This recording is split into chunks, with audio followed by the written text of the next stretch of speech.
سلام بیننده گرامی، من مومین احمدی هستم. در برنامه خبری و تحلیلی اخباری آزادی از حادثه های مهم جهان و تاجیکستان گزارش میدیم. امروز 18 مارس است.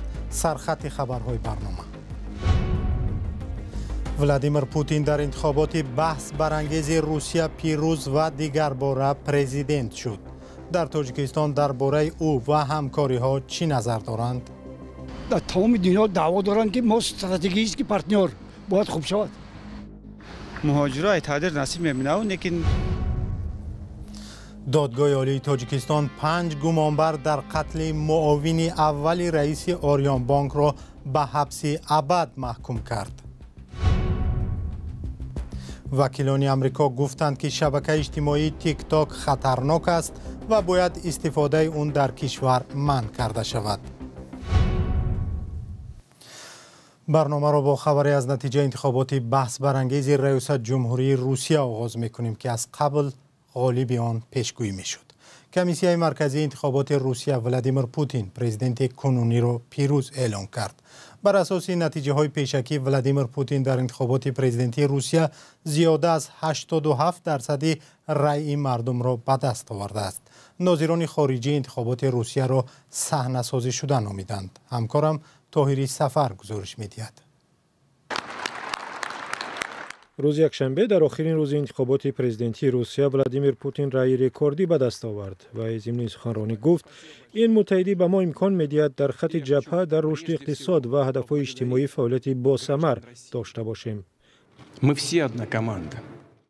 امریکا انتخابات پرزیدنتی روسیه را تنقید کرد و گفت این کارزار سیاسی شفاف و عادلانه نبود، ولی رئیس کمیسیون مرکزی انتخابات در مسکو گفت پوتین با کسب رکوردی 88% رأی مردم پیروز شده است. اکنون افسر سابق کمیته امنیت و پرزیدنت 71 ساله 6 سال دیگر سر قدرت میماند و با این ظاهرا دیکتاتور شوروی یوسف استالین را هم پیش گذاشته طولانی عمرترین رهبری روسیه در 200 سال اخیر خواهد بود. با توجه به سرکوب بیرحمانه مخالفان سیاسی، تحلیلگران به پیروزی پوتین شک نداشتند، اما مخالفت وجود داشت. جانبداران الکسی ناولنی که ماه پیش در زندان درگذشته از روسیه‌ها خواستند به معرکه اعتراضی نیم روز ضد پوتین بپیوندند و به خیابان برآیند و مخالفت خود را نشان دهند. خبرنگاران در بعضی از مناطق جمع آمدن ناراضیان را مشاهده کردند، ولی در میان رای دهندگان دیگر فرق کردن آنها آسان نبود. شهروندان روسیه در خارج هم در حوزه‌های آوازدهی جمع آمدند. در برلین همسر الکسی ناولنی را با کفگوبی پیشواز گرفتند و گفت در ورقه آوازدهی اسم شوهر مرحومش را نوشت. در مسکو 10 نفر سر گوری ناولنی رفته به شکل رمزی به طرفداری رهبری مخالفان آواز دادند.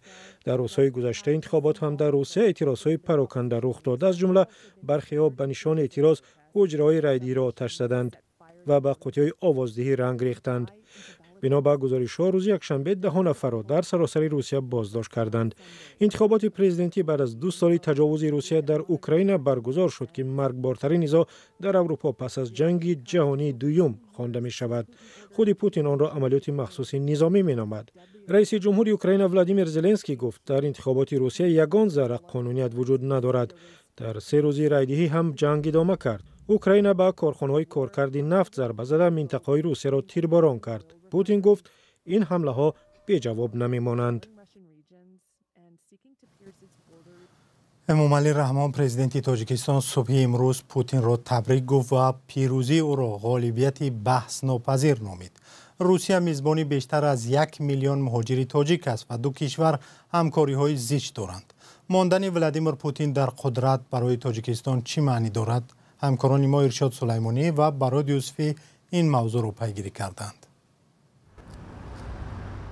نظرها در تاجیکستان با پیروزی دیگرباره ولادیمیر پوتین در انتخابات پرزیدنتی روسیه یک رنگ نیست. قاسمی بیگ محمد کارشناس مسائل سیاسی بر این است که انتخاب دیگرباره پوتین به مقام رئیس جمهوری روسیه بر روابط روسیه با تاجیکستان تاثیر خاص نخواهد گذاشت. به خاطر اینکه به اصطلاح قاعده بازی مشخص است و با بودن پوتین چارچوب‌های تعریف شده میان مقامات عالی دو کشور رعایت خواهد شد.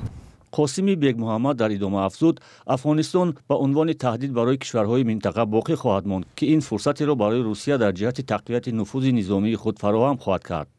сайидҷафар усмонзода раиси ҳизби демократии тоҷикистон ва вакили парлумон бо ишора ба нуфузи Путин дар Русия мегӯяд: барои мо яке аз давлатҳои асосӣ барои амнияти кишвар, барои рушди иқтисодот барои мо Русия ҳисоб мешавад. Чунки дар инҷа мо муҳоҷирати миннатӣ хеле дорем ва дар ин ҳолат ҳамчун шарики стратегӣ, ҳамчун як давлате ки 100 соли охир бисёр муносибатҳои масалан наздике ки мо доштем, яъне аз ҳама варианти беҳтарин барои мо ҳамин Владимир Путин буд ки ба сари қудрат омаданд. аксари сокинон дар хиёбонҳои Душанбе низ аз пирӯзии Путин истиқбол мекунанд ва умед доранд вазъи муҳоҷирони кории тоҷик дар Русия беҳтар мешавад. пеш аз ҳамин интихоби Путинам Тоҷикистон ки муносибатҳо бисёр хуб буд. дар тамоми дунё даъво доранд ки мо стратегический партнёр бояд хуб шавад. муҳоҷиро айтҳадир насиб мебинав, лекин исмшай чӣ гуфта наметавонам. дар интихоботи Русия дар баробари Путин се номзади начандон шинохта ширкат карданд. бинобар натиҷаҳои пешакӣ Путин беш аз 87% райро ба даст овардааст. дар Тоҷикистон 6 ҳавзаи интихоботӣ барои райдиҳии шаҳрвандони Русия фаъол буд. ба ин тартиб Путини 71-сола ки 25 соли охир дар сари қудрат буд, боз ба ҳукуматдории худ идома медиҳад. мухолифони ҳукумати Тоҷикистон мегӯянд интихоботи президенти Русия пешгӯишаванда буд, чун ин кишвар роҳи диктатуриро пеш гирифтааст ва фаъолонро саркӯб мекунад. мақомоти рус аксари фаъолони мухолифони тоҷикро дар Русия боздошт карда ба Тоҷикистон супурда буданд. бархе зери фишор аз ин кишвар фирор карданд.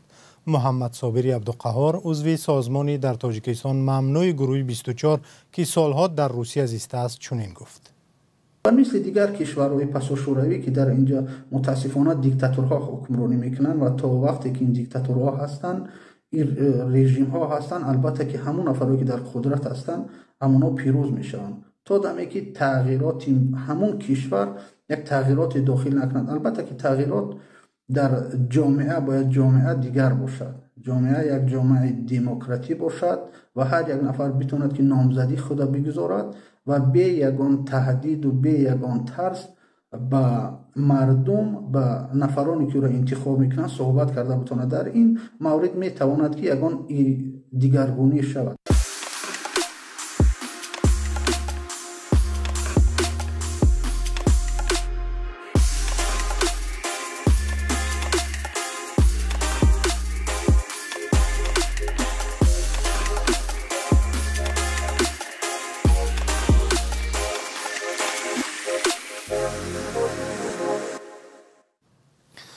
идомаи барнома. додгоҳи олии Тоҷикистон 5 касро барои рабудан ва куштани Шӯҳрат Исматуллоев, муовини аввали раиси Орионбонк, ба ҳабси абад маҳкум кард.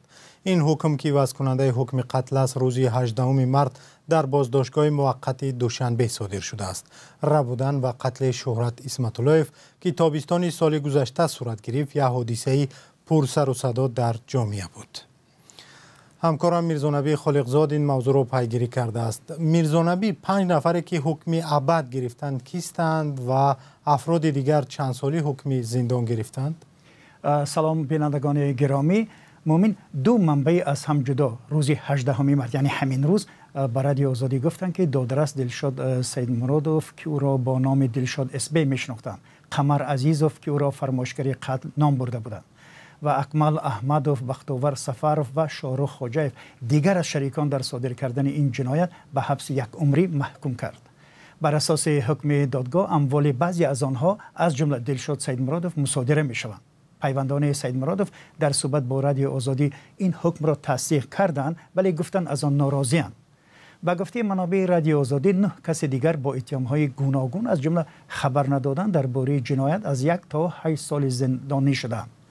و یوسف رحمان دادستان کل تاجیکستان در ماه فوریه همین سال هنگام نشست خبریش گفته بود که در رابطه با ربودن و قتل شهرت اسماعیلوف بر ضد 18 نفر پرونده شدند. از اینها 14 نفر در کرسی عیبداری نشستند، 2 نفرشان در کافتکاب و 2 گمانبری دیگر ففتیدند.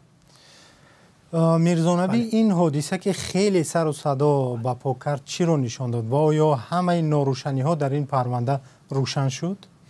ببینید، واقعا ربوده و کشته شدن شهرت اسماعیلوف، معاون اول رئیس آریان بانک که رهبرش حسن اسدالله زاده دادر عروسی پرزیدنت تاجیکستان است یکی از قضیه های پرسر و صدا در سال گذشته بود. بسیاریا گفتند که پس از ختم جنگ شهروندی در تاجیکستان چنین جنایت را به این اندازه یاد نداشتند. بعداً تا پیدا شدن گمانبران در صادر کردن این جنایت، سوال اصلی این بود که کی جرأت کرده است که فرد مهم در نظام سیاسی و بانکداری تاجیکستان را رباید. چیزی که بیشتر حیرت ساکنان را به بار آورد این بود که گمانبران اصلی در این قضیه کارمندان سابق مقامات انتظامی تاجیکستان بودند. با این وجود هنوز جزئیات این قضیه روشن نیست. مقامات گفته بودند که گویا قتل بانکی را قمر عزیزوف، رهبر یک شرکت ساختمانی که شهرت شریکش بوده است، فرمایش داده است.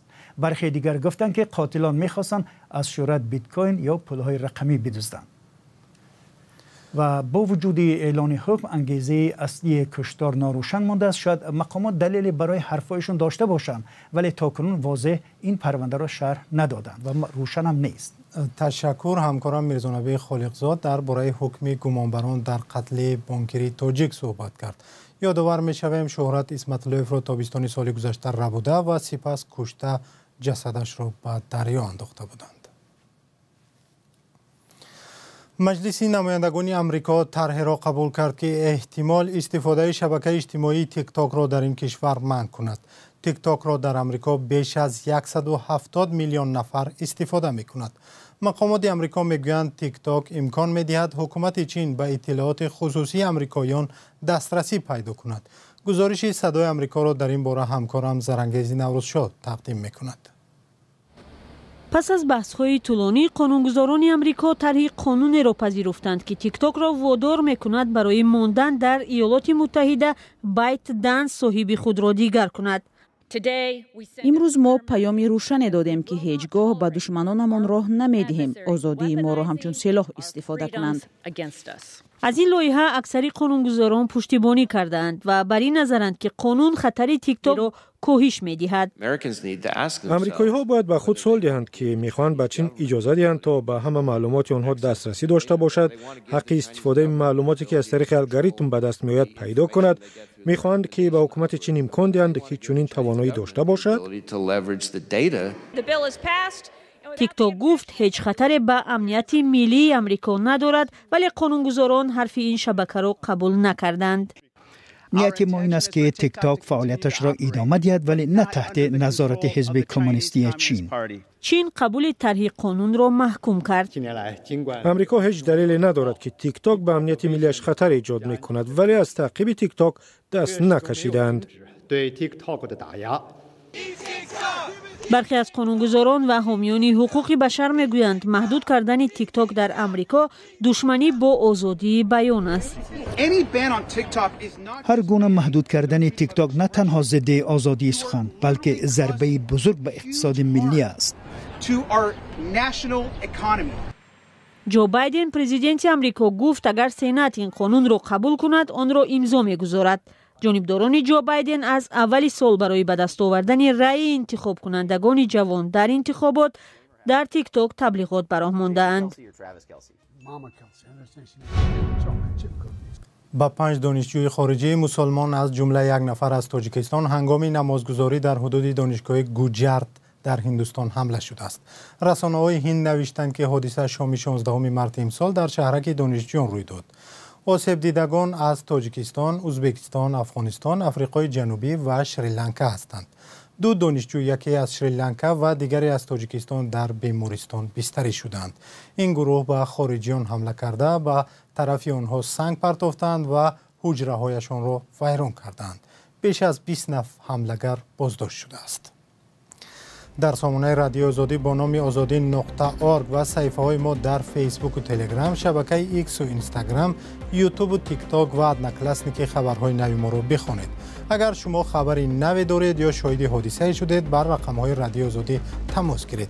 رقم ها در وبسایت رادیو آزادی و در صفحه ما در شبکه‌های اجتماعی هستند.